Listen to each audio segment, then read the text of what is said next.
My dear students, let's continue the lesson to dear. I was telling you about a small kingdom by name Monaco and the revenue that was being generated in that country and all that. Now, let's go to an important turning point in this story. Everything was all right, but what happened? You see, once a murder was committed,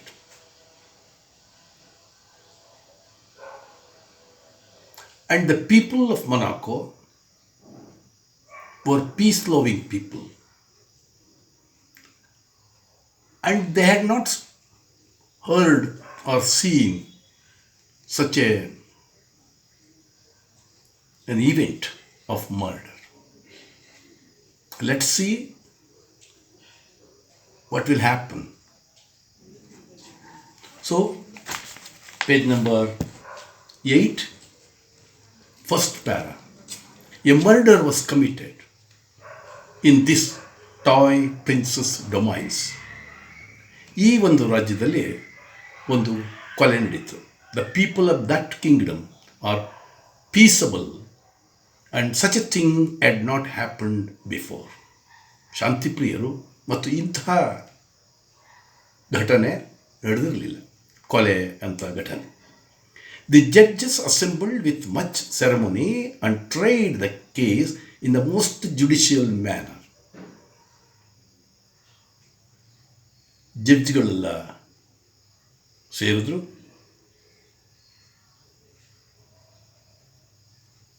ಈ ಕೇಸನ್ನು, ಈ murder ಕೇಸನ್ನು ತಗೊಂಡು in the most judicial manner, ನ್ಯಾಯಾಂಗದ ರೀತಿಯಲ್ಲೇ ವಿಚಾರಣೆ ನಡೀತು. And there were, ಯಾರ್ಯಾರಿದ್ರು ಈ ವಿಚಾರಣೆ ಮಾಡೋದ್ರಲ್ಲಿ, there were judges and prosecutors, the jurymen and barristers. ಇಲ್ಲಿ ಪ್ರಾಸಿಕ್ಯೂಟರ್ಸ್, ಬ್ಯಾರಿಸ್ಟರ್ಸ್ ಇವರು ಅಡ್ವೊಕೇಟ್ಸ್ಗಳು, judges and jurymen, that is group of judges. ಇವರೆಲ್ಲ ಸೇರಿಕೊಂಡು they tried the case and arguments took place. And at last they argued and judge, ಕೊನೆಗೆ ತೀರ್ಮಾನವನ್ನು ತಗೊಂಡ್ರು. At last they condemned the criminal to have his head cut off as the law directs. ಕಾನೂನು ಏನು ಹೇಳ್ತದೋ ಹಾಗೆ ಒಂದು ತೀರ್ಮಾನಕ್ಕೆ ಬಂದರು.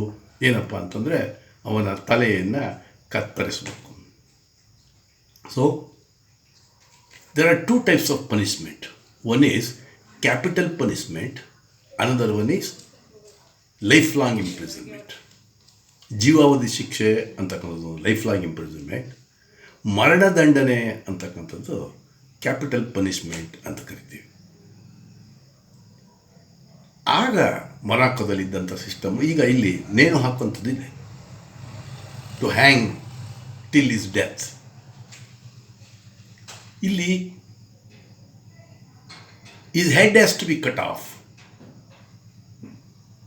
by using a machine called guillotine. ಆವಾಗ ಒಂದು ಗಿಲೋಟಿನ್ ಯಂತ್ರವನ್ನು ಉಪಯೋಗಿಸಿ ಅವನ ತಲೆಯನ್ನು ಕತ್ತರಿಸು. So what punishment was given to the criminal? One mark question. You are sentence to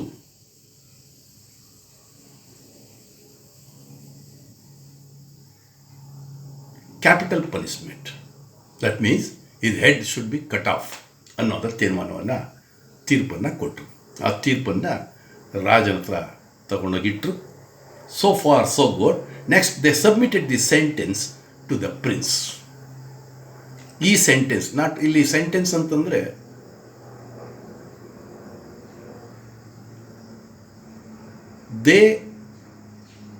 they are similar in spelling and sound, but they differ in the meaning.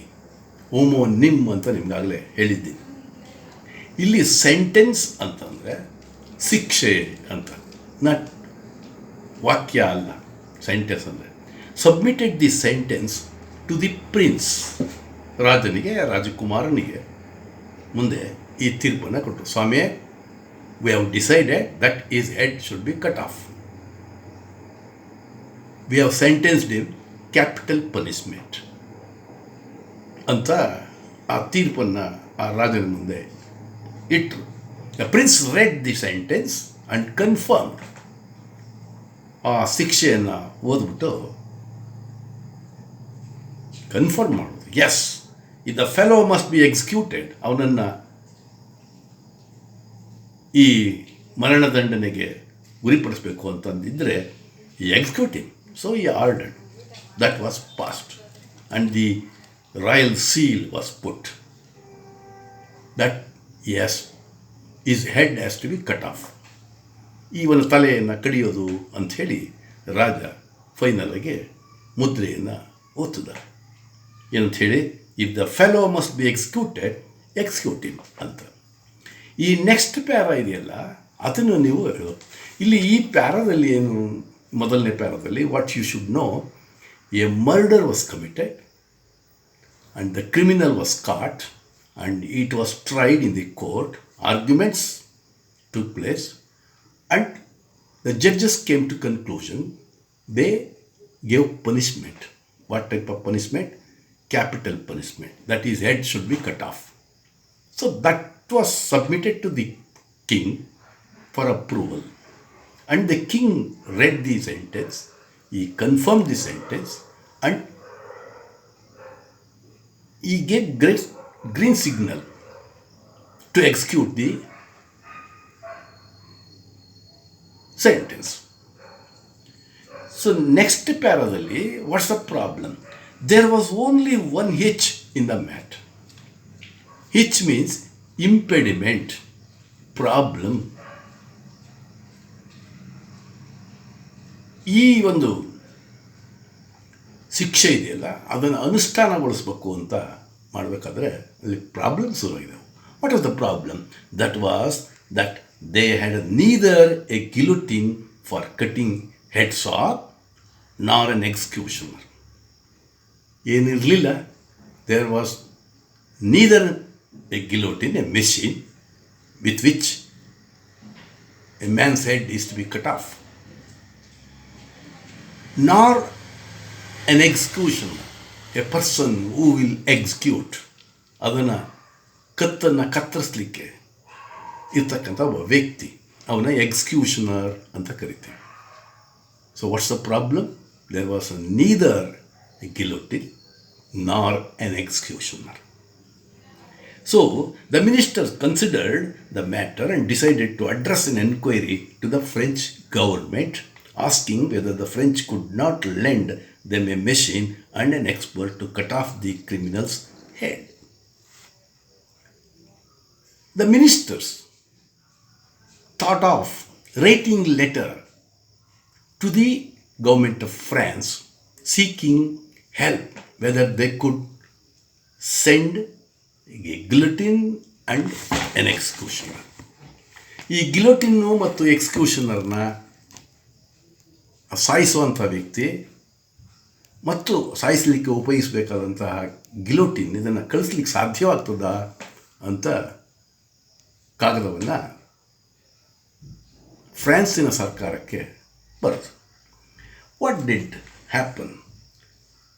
And if so would the French kindly inform them what it would cost. ನೀವು ಹಂಗೆ ಕಳಿಸೋದಿದ್ದರೆ ದಯಮಾಡಿ ಎಷ್ಟು ಖರ್ಚಾಗುತ್ತೆ, ಎಷ್ಟು ದುಡ್ಡು ಕೊಡಬೇಕಾಗ್ತದೆ, ಅದನ್ನು ಹೇಳ್ರಿ ಅಂತ ಕಾಗದವನ್ನು ಬರೆದ್ರು. The letter was sent. A week later the reply came. ಒಂದು ವಾರ ಆದಮೇಲೆ ಉತ್ತರ ಬಂತು ಫ್ರೆಂಚ್ ಸರ್ಕಾರದಿಂದ. A machine and an expert could be supplied and the cost would be 16,000 francs. Okay, we are ready to send the executioner and the guillotine, but you should pay 16,000 francs. ನೀವು 16,000 francsನ್ನು ಕಳಿಸ್ಬೇಕಾಗ್ತದೆ. And this was laid before the king. ಇದನ್ನು ರಾಜನ ಮುಂದೆ ಇಟ್ಟರು. ಈ thought it over, ಯೋಚನೆ ಮಾಡ್ದ, 16,000 ಫ್ರ್ಯಾಂಕ್ಸ್, 16,000 ಫ್ರ್ಯಾಂಕ್ಸ್ ಕೊಡ್ಬೇಕಾ? The wretch is not worth the money. ಈ 16,000 ದುಡ್ಡೇನಿದೆ, ಫ್ರ್ಯಾಂಕ್ಸ್ ಇದೆ, ಅದಕ್ಕೆ ಇವನು ಸಮನಾಗಿ ಯೋಗ್ಯನಾ? No, is not worth the money, that is 16,000 franc. Can't it be done somehow cheaper? ಇದನ್ನು ಈಗ ಹೇಗೋ ಮಾಡಿ ಕಡಿಮೆ ಮಾಡಲಿಕ್ಕೆ ಆಗೋದಿಲ್ವಾ? ಕಡಿಮೆ ಖರ್ಚಲ್ಲಿ. Why 16 francs is more than 2 francs a head on the whole population. Population ಇರೋದೇ 7,000.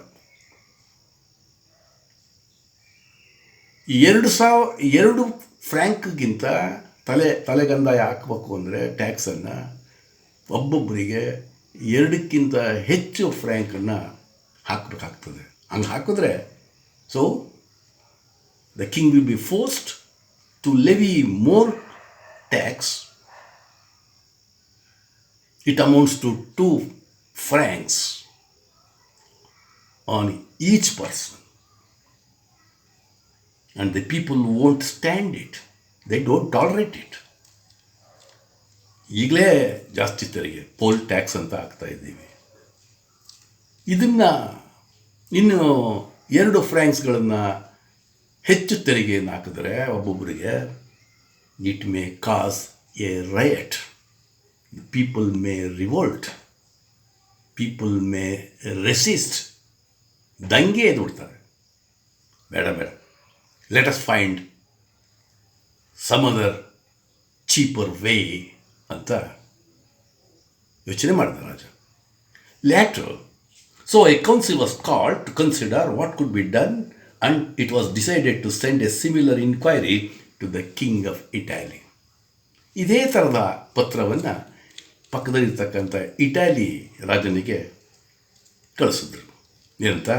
could you send an executioner and guillotine? The French government is republican, ಅಲ್ಲಿ ಪ್ರಜಾಪ್ರಭುತ್ವ ಇದೆ, and has no proper respect for king. ಅಲ್ಲಿ ರಾಜನಿಗೆ ಸರಿಯಾದಂಥ ಗೌರವ ಇಲ್ಲ. But the king of Italy was a brother monarch. ಇವರು ಸಹೋದರರು, ರಾಜ, ಅವನು ರಾಜನೇ. So and might be induce to do so the thing cheaper. ಭಾಳ ಕಡಿಮೆ ಖರ್ಚಲ್ಲಿ ಕೆಲಸವನ್ನು ಮಾಡಿಕೊಡ್ಬೋದು ಅಂಥೇಳಿ. So the letter was written and a prompt reply was received. ಉತ್ತರ ಬಂತು. They to asked 12,000 francs. 12,000 ಫ್ರ್ಯಾಂಕ್ಸನ್ನು ಕಳಿಸಿ ನಾವು ಕೊಡ್ತೀವಿ ಅಂತ ಒಪ್ಕೊಂಡ್ರು. And the government wrote that they would have pleasure in supplying both a machine and an expert, and the whole cost would be 12,000 francs. So ಇಲ್ಲಿ ಒಂದೊಂದು marker ಪ್ರಶ್ನೆಗಳನ್ನು ಕೇಳ್ತಾರೆ, ಜ್ಞಾಪ ಇಟ್ಕೊಳ್ಳಿ. So how much did the government of France demand to send guillotine and an execution? ನೀವು just ಬರೀಬೇಕಾಗಿರೋದು 16,000 francs. How much did the king of Italy demand? That is 12,000 francs. Okay, this was cheaper, but still it seem too much. ಇದು ಫ್ರಾನ್ಸ್ಗೆ compare ಮಾಡಿದ್ರೆ cheap ಆಯ್ತದೆ. 16,000ದಿಂದ 12,000 ಇದೆ. ಆದ್ರೂ the rascal was really not worth the money. ಈಗ 12,000 ಫ್ರ್ಯಾಂಕಿಗೆ ಯೋಗ್ಯನಲ್ಲ, ಸಮರ್ಥನಲ್ಲ ಇವನು ಅಂಥೇಳಿ. It would still mean nearly 2 franc more per head on the tax. ಇನ್ನು ಇದು ಪ್ರತಿ ಒಬ್ಬನಿಗೆ 2 ಫ್ರ್ಯಾಂಕನ್ನು ಸುಂಕವನ್ನು, ತೆರಿಗೆಯನ್ನು ಹಾಕಬೇಕಾಗ್ತದೆ. Another council was called. ಮತ್ತೆ ಒಂದು ಸಭೆ ಕರೆದರು. They discuss and considered how it could be done with less expense. ಕಡಿಮೆ ಖರ್ಚಿನಲ್ಲಿ ಇದನ್ನು ಅನುಷ್ಠಾನಗೊಳಿಸ್ತಕ್ಕಂಥದ್ದು ಹೇಗೆ ಅಂತ ಚರ್ಚೆ ಮಾಡಲಾಯಿತು. And could not one of the soldiers for us be got to do it in a rough and homely fashion. ಇಲ್ಲೇ ನಮ್ಮಲ್ಲಿ ಯಾರಾದರೂ ಯೋಧ, ಸೈನ್ಯದ ಯೋಧ ಕೆಲಸವನ್ನು ಮಾಡಲಿಕ್ಕೆ ಸಾಧ್ಯ ಆಗೋದಿಲ್ವೇ? The general was called and was asked. ಅಲ್ಲಿ ಮುಖ್ಯಸ್ಥರನ್ನ ಕರೆದಲಾಯಿತು, ಸೈನ್ಯದ ಮುಖ್ಯಸ್ಥರನ್ನ. Can't you find us a soldier who would cut the man's head off? ಅಪ್ಪ ಸೈನ್ಯಾಧಿಪತಿ, ನಿಮ್ಮಲ್ಲಿ ಯಾರು ಒಬ್ಬ ಸೋಲ್ಜರನ್ನ ಗುರುತಿಸ್ಲಿಕ್ಕಾಗಲ್ವೇ? Who could cut off the head of this criminal. ಇವನ ತಲೆಯನ್ನು ಕತ್ತರಿಸಲಿಕ್ಕೆ ಒಬ್ಬ ಸೋಲ್ಜರ್ನ ಹುಡುಕ್ರಿ. So the general talked it over with the soldiers to see whether one of them would not undertake the job. ತನ್ನ ಸೈನಿಕರ ಹತ್ರ ಮಾತಾಡ್ದ ಇವನು ಸೈನ್ಯಾಧಿಪತಿ. ಆದರೆ nobody was interested, and nobody was interested to undertake the job of cutting the head off. But none of the soldiers would do it. ಯಾರೂ ಮಾಡಲಿಲ್ಲ. ಯಾಕೆಂದರೆ they said we don't know, we do not know how to do it. ಸ್ವಾಮಿ, ಅವನನ್ನು ಕತ್ತನ್ನು ಕತ್ತರಿಸುವಂಥ ಕಲೆ ನಮಗೆ ಗೊತ್ತಿಲ್ಲ. It is not a thing we have been taught. ನಮಗೆ ಅದನ್ನು ಹೇಳಿಕೊಟ್ಟಿಲ್ಲ, ತಯಾರು ಮಾಡಿಲ್ಲ. We have been train to fight in the war. We have not been train to cut the head off the criminal ಅಂತ ಹೇಳಿದ್ರು. So all these efforts, writing a letter to the government of France, writing a letter to the king of Italy, then asking the general to find a man who could undertake this job, all these failed. And what was to be done? Again the ministers considered and reconsidered. ಮತ್ತೆ ತೂಕ ಹಾಕಿದ್ರು, ಯೋಚನೆ ಮಾಡಿದ್ರು, ಸಭೆ ಮಾಡಿದ್ರು. They assembled a commission and a committee and a sub committee. ಸಮಿತಿ ಅಂತೆ, ಉಪಸಮಿತಿ ಅಂತೆ, ಆಯೋಗ ಅಂತ ಇವೆಲ್ಲ ಮಾಡಿದ್ರು. At last they decided that the best thing would be to alter the death sentence to one of the imprisonment for life. So why did the king change the punishment from capital punishment to lifelong imprisonment? Why did he alter the sentence? ಈ ಶಿಕ್ಷೆಯನ್ನು ಬದಲಾಯಿಸೋದು ಯಾಕೆ ಅಂತ 4 ಅಂಕಗಳ ಪ್ರಶ್ನೆಯನ್ನು ಕೇಳ್ತಾರೆ. ಅದಕ್ಕೆ ನೀವೆಲ್ಲ ಬರೀಬೇಕಾಗುತ್ತೆ. A murder was committed and he was tried in the court and they decided like that. You have to write all those things. So, the next third paragraph. The prince agreed to this, and so the matter was arranged. ಆಯ್ತಪ್ಪ, ಅವನ್ನ ಈ ಮರಣದಂಡನೆಯಿಂದ ಜೀವಾವಧಿ ಶಿಕ್ಷೆಗೆ ಬದಲಾವಣೆ ಮಾಡಲಾಯಿತು. And the only hitch was now that there was no suitable prison for a man sentenced for life. ಇನ್ನೊಂದು ಸಮಸ್ಯೆ ಇಲ್ಲಿ ಹುಟ್ಟಾಯಿತು. ಒಂದು ಸಮರ್ಪಕವಾದಂಥ ಅವನನ್ನು ಇಡಲಿಕ್ಕೆ ಜೈಲು ಇರಲಿಲ್ಲ. And there was a small lockup where people were sometimes kept temporarily. Lockup ಅಲ್ಲಿ ಸಾಮಾನ್ಯ ಜನರನ್ನು ತಾತ್ಕಾಲಿಕ ಇಡ್ತಿದ್ರು. But there was no strong prison fit for permanent use. ಅದನ್ನು ಶಾಶ್ವತ ಉಪಯೋಗಿಸೋಕ್ಕೆ ಜೈಲ್ ಅಂತ ಇರಲಿಲ್ಲ. However they manage to find a place that would do. ಆ ಕೆಲಸ ಮಾಡೋಕ್ಕೊಂದು ಯಾವುದೋ ಒಂದು ಜಾಗನ ಹುಡ್ಕೊಂಡ್ರು. And they put the young fellow there and place they guard over him. ಅಲ್ಲಿ ಒಬ್ಬ ಕಾವಲುಗಾರನನ್ನು ಹಾಕಿದ್ರು. The guard had to watch the criminal. ಆ ಗಾರ್ಡು ಅವನ್ನ ನೋಡ್ಕೋಬೇಕು. And had also to fetch his food from the palace kitchen. Palace ಅರಮನೆಯ ಅಡುಗೆ ಮನೆಯಿಂದ ಇವನು ಊಟನ ದಿನ ತಂದು ಕೊಡಬೇಕು. ಆ ಕೆಲಸ. So who was appointed to look after, to guard this fellow. A guard was appointed to watch the criminal and to fetch food from the palace kitchen. Okay. The prisoner remained there months after month till a year had passed. 1 ವರ್ಷ ಆಗುವವರೆಗೂ ಇದ್ದ. He was there in the prison. But when a year had passed, ಒಂದು ವರ್ಷ ಆದಮೇಲೆ the kinglet looking over the account of his income and expenditure ಒಂದಿನ ಆದಾಯ ಖರ್ಚು ಇದನ್ನೆಲ್ಲ ನೋಡ್ತಾ ಇರಬೇಕಾದ್ರೆ ರಾಜ noticed a new item of expenditure, ಇದ್ಯಾವುದೋ ಹೊಸ ಖರ್ಚಿನ ಬಾಬ್ತು ಅನ್ನ ನೋಡ್ದ ರಾಜ. And this was for the keep of the criminal. ಇವನ್ನ ಮೇಂಟೈನ್ ಮಾಡೋಕ್ಕೆ ಈ ಕ್ರಿಮಿನಲ್ ಇದಾನಲ್ಲ, ಆ ಕೊಲೆಗಾರನನ್ನು ಮೇಂಟೈನ್ ಮಾಡಲಿಕ್ಕೆ ಆಗಿರ್ತಕ್ಕಂಥ ಖರ್ಚು ಎಷ್ಟು? Nor was it a small item earlier. ಕಡಿಮೆ ದುಡ್ಡೇನಲ್ಲ. There was a special guard and there was also man's food. ಅವನಿಗೆ ಗಾರ್ಡು ಇಡಲಾಗಿತ್ತು, ಅವನಿಗೆ ಊಟ ಕೊಡಬೇಕಾಗಿತ್ತು. It came to more than 600 francs a year. 600 francs ಒಂದು ವರ್ಷಕ್ಕೆ ಖರ್ಚಾಯ್ತು. So and the worst of it was that the fellow was still young and healthy. ಇನ್ನೂ ಆರೋಗ್ಯವಾಗಿದ್ದಾನೆ, ಇನ್ನೂ ಚಿಕ್ಕ ವಯಸ್ಸು. And might live for 50 years. ಇನ್ನು 50 ವರ್ಷ ಬದುಕ್ಬೋದು ಅವನು ಇನ್ನು. ಹಂಗಾದರೆ when one came to reckon it up, ಇದನ್ನು ಲೆಕ್ಕ ಹಾಕಿದ್ರೆ the matter was so serious. ಯಾಕೆಂದರೆ ಇಟ್ ವುಡ್ ನೆವರ್ ಡೂ. ಅದು ಹಂಗಾಗಲ್ಲ. 600 francs ಇಂಟು 50 ಅಂತಂದರೆ 30,000 francs ಆಗೋಯ್ತದೆ. So the prince summoned his ministers and said to them, ಮಿನಿಸ್ಟರ್ನ ಕರೆದ ಮತ್ತೆ ಹೇಳಿ, and you must find some cheaper way of dealing with this rascal. ಈ ಅಯೋಗ್ಯನನ್ನು ನಾವು ಡೀಲ್ ಮಾಡಬೇಕಾದ್ರೆ, ಅವನು ಮೇಂಟೈನ್ ಮಾಡಬೇಕಾದ್ರೆ ನಾವು ಒಂದು ಅಗ್ಗವಾದ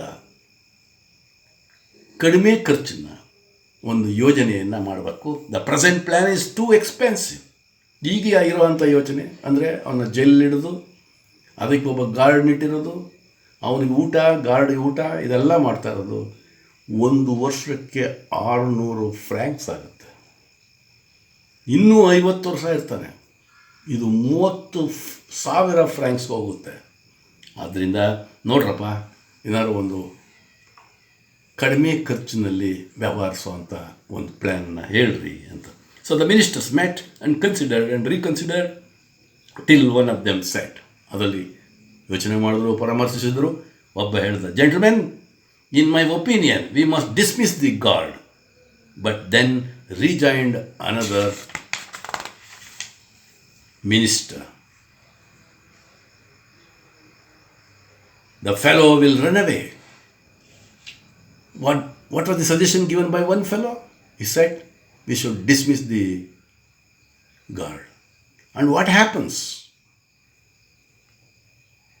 Another fellow argued, if the guard is removed, this fellow will run away. Well, said the first speaker, let him run away. Odogli and be hanged to him. ಹಾಳಾಗೋಗಲಿ. So they reported the result of their deliberations to the king and he agreed with them. ಕೊನೆಗೆ ಈ ತೀರ್ಮಾನವನ್ನು ಹೇಳಿದ್ರು. ಏನಂತ? What are the decision taken? That the guard should be dismissed, he should be removed, so that this criminal who is burdensome may run away and the kingdom will be free from this burden. So the guard was dismissed and they waited to see what would happen. ಏನಾಗುತ್ತೆ ಅಂತ ನೋಡೋಣ ಅಂತ ಕೂತ್ಕೊಂಡು ಇದ್ರು. And all that happened was that at a dinner time the criminal came out. ಅವನೇನು ಮಾಡಿದ? ಸರಿಯಾದ ಊಟ ಸಮಯಕ್ಕೆ ಈಚೆ ಕಡೆಗೆ ಬರೋನು. And not finding his guard ಇಲ್ಲದೆ ಕಂಡು he went to the prince's kitchen to fetch his own dinner. ಅವನೇ ಅರಮನೆ ಅಡುಗೆ ಮನೆಗೆ ಹೋಗುವ, ಊಟ ತಗೊಬರುವ. He took what was given him, ಅವ್ನು ಕೊಡ್ತಿದ್ದನ್ನು ತಗೊಳ್ಳುವ, ರಿಟರ್ನ್ ಟು ದ ಪ್ರಿಸನ್ ಬರೋನು, shut the door on himself, ಬಾಗಿಲು ಅವನೇ ಹಾಕೊಳ್ಳೋನು, ಸ್ಟೇಡ್ ಇನ್ ಸೈಡ್, ಒಳಗಡೆ ಇರ್ತಿದ್ದ. The ministers had thought that he would run away if the guard is removed. But that didn't happen. He himself went to the palace kitchen, collected food, and stayed in the prison. He went for his food at the proper time, but as for running away, he did not show the least sign of it. ಅವನು ಓಡೋಗೋ ಅಂತ ಲಕ್ಷಣ ಕಂಡು ಬರಲಿಲ್ಲ. What was to be done? ಏನು ಮಾಡೋದು? They considered the matter again meeting was called. Now let's stop at this point and continue in the next class.